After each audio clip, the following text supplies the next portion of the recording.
Hello, Grandpa, my old friend. Your busy day is at an end.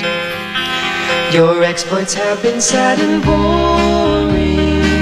They tell a tale that's worth ignoring. When you're alone, the words of your story will echo down the restroom hall.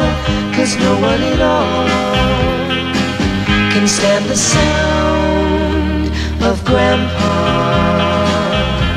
Rimasi subito colpito dalla signora Bouvier per la sua voce rasposa che mi ricordava il mio vecchio grammofono. Ah, quello era un bell'apparecchio, con un tubo di gomma vulcanizzato per l'ascolto che dovevi infilarti nell'orecchio. Il tubo entrava più facilmente se unto di olio di semi di lino o l'unguento del dottor... Scusate.